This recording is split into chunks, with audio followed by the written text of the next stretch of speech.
It's a fascinating time to be looking at the Japanese equity market at the moment. It just seems obvious that Japan is a very interesting opportunity for investors at the moment.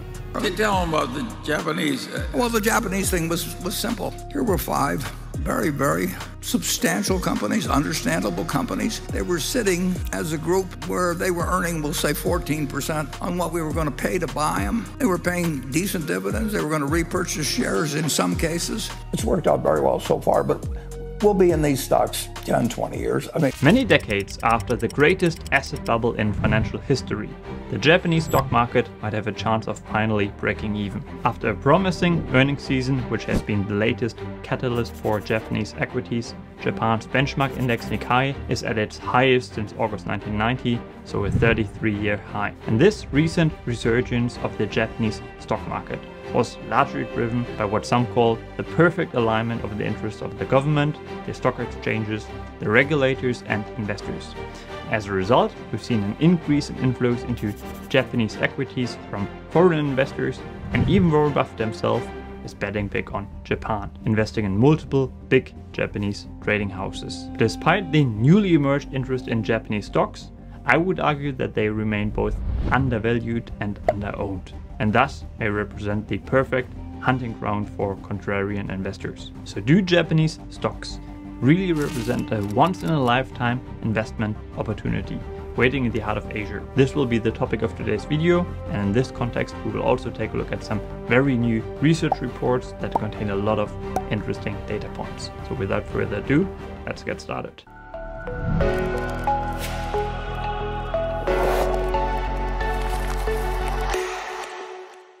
As of 2023, the TOPIX, a prominent Japanese stock market index, has already achieved a gain of over 15%, positioning it as one of the top performing national equity benchmarks in Asia. But obviously this is a very short-term perspective on Japanese equities.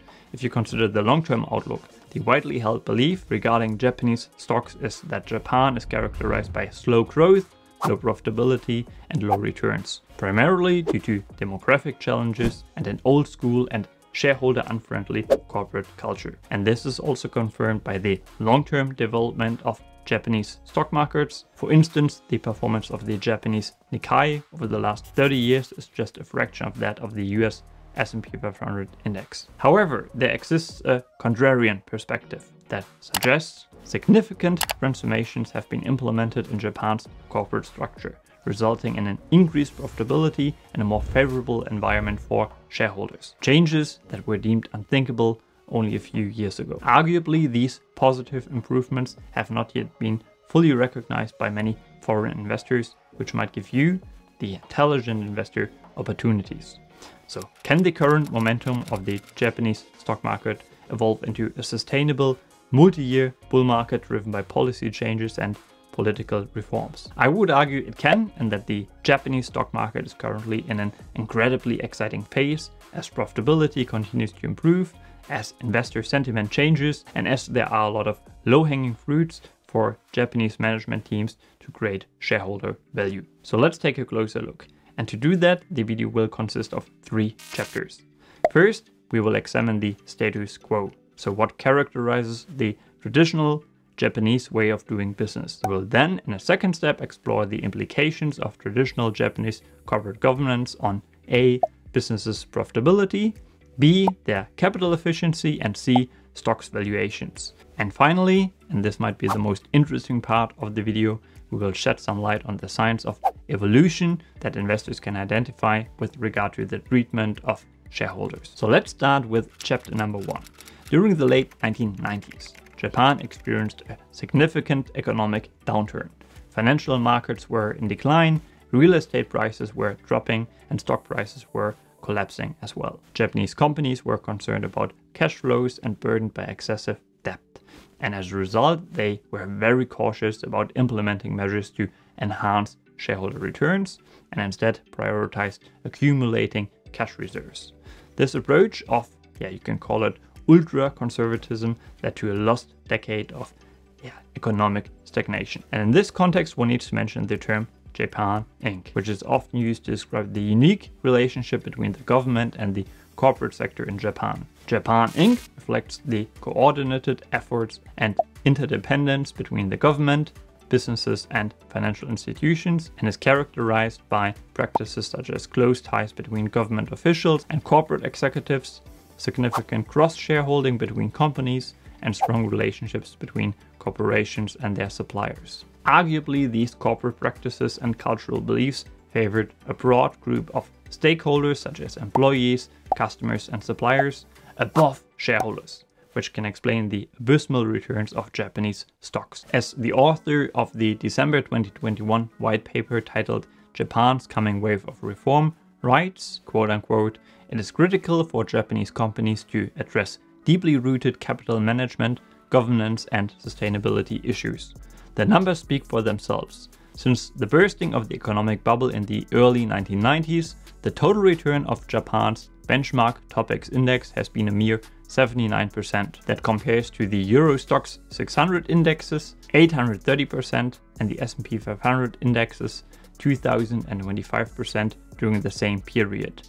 We believe this disparity in valuation between Japan and other developed markets is due to a combination of government's slow progress in revitalizing the economy from the so-called lost decades, companies' inability to address fundamental inefficiencies in their businesses, and the public's struggle to wean itself from a deflationary mindset."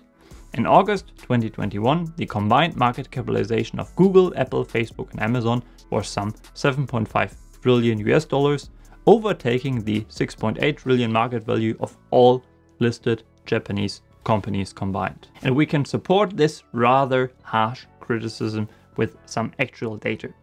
In the second chapter of this video, we will now look at the profitability, capital efficiency and valuation of Japanese publicly traded companies. So let's start with their profitability, which can be measured by metrics such as return on equity or profit margins.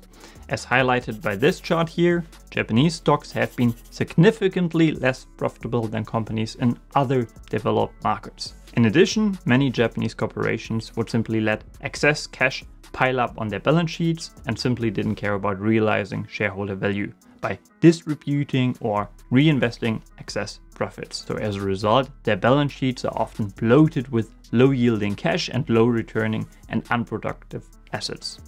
And this overcapitalization is highlighted by this chart here, showing the percentage of members of the TOPIX index with a net cash position over 20% of equity. As you can see, more than 40% of Japanese companies have a net cash greater than 20% of their shareholders' equity. This chart here compares the percentage of net cash listed companies in Japan to the percentage in the US and the EU, and again confirms that Japan is an outlier in terms of capital efficiency and capital structure, which refers to the combination of debt and equity used by a company to finance its overall operations and growth. Now, having a lot of cash on a corporation's balance sheet contributes to poor returns on equity. Again, due to the excellent research done on this subject, we can visualize this phenomenon. As you can see, almost half of Tokyo Stock Exchange Prime members earn a return on equity of less than 8%, versus just 13% of S&P 500 members. And very few Japanese stocks achieve returns above 15%, which more than half of all S&P companies do. And this is not just a snapshot in time. No, as highlighted by this graph here, Japanese stocks have been earning relatively poor real returns on capital, so returns after inflation, for many decades. And some clearly overcapitalized balance sheets are a drag on return on equity, which has contributed to the poor performance of Japanese stocks. Arguably, the operating businesses themselves, they are actually delivering acceptable returns. But as shown, the balance sheet structure drags down the capital efficiency. And this brings us to the valuation of Japanese equities. While the Japanese stock market may be at a 33-year high, it is hardly expensive. And there's good reason for this, as empirically there's a link between higher return on capital ratios and higher valuation multiples. And of course, conversely, there's a relationship between low return on capital metrics and low valuation multiples assigned to businesses. And this is seen in Japanese stocks too. As these two charts here show, close to 50% of Japanese securities trade below book value. Trading below book basically means that you could liquidate the company's assets as stated on the balance sheet for more than the current market valuation. Again, 50% versus 3% in the US. Those numbers are truly astounding. And this number is also very high compared to European stocks, which also tend to trade at a slight discount to their US counterparts. This bar chart here shows that the number of stocks trading below book value is a little lower for Japanese large cap stocks. And finally, this chart here looked at both price to book multiples as well as EV to EBITDA multiples, confirming once again that Japanese stocks are at least statistically cheap. Now, as highlighted in the first 2 chapters, the Japanese market has been cheap for a very long time and for a good reason, as most management teams simply didn't care about creating and realizing shareholder value. But this may be about to change, which may also be highlighted by Warren Buffett's recent investments in Japan. He even recently traveled to Tokyo to meet with bosses of the country's top 5 investment houses. And this is our 3rd chapter and arguably the most interesting one. Basically, there are a couple of changes that Japanese companies could implement to improve the return on equity metric, which would likely lead to a change in valuation. First, they could reduce the excess cash that is piled up on their balance sheets. And then secondly, management teams could also try to increase profit margins by cutting costs and or raising prices, and by placing more emphasis on their core businesses and by shedding underperforming subsidiary businesses. The first one, shrinking the asset base and reducing cash, is actually a very low-hanging fruit that can easily be achieved and relatively quickly be implemented. All management teams have to do is to start or significantly increase share buybacks, or to increase their dividend payout ratio, or even pay out a couple of big special dividends. And we may actually see the first signs of improvement in corporate governance, as both increases in buybacks as well as increases in dividend payments can be observed. However, as GMO research stresses, aggregate shareholder distributions have improved materially. Payout ratios are up from a low of 30% to a high of 50%.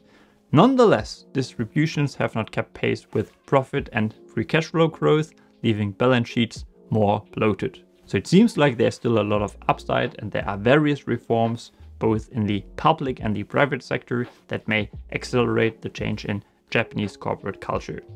One big one is the restructuring of the Tokyo Stock Exchange into 3 new market segments: prime market, standard market, and growth market, with the aim of achieving long-term improvement of the corporate value of Japanese listed companies. Each market segment has specific and strict listing requirements, and as of the end of December 2022, about 10 to 20% of stocks in each segment failed to meet the requirements.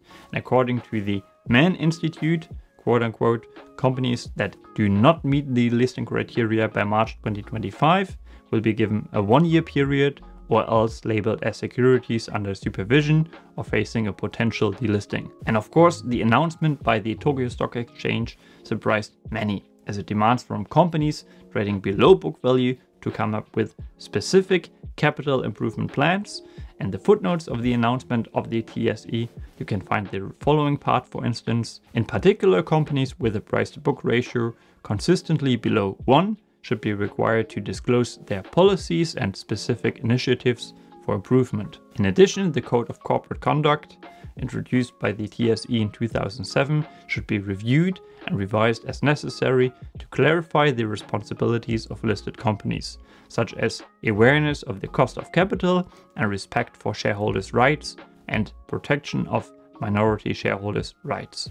On top of this, the TSE is also requiring an increase in the number of independent directors, and that companies should disclose why they have significant cross shareholdings.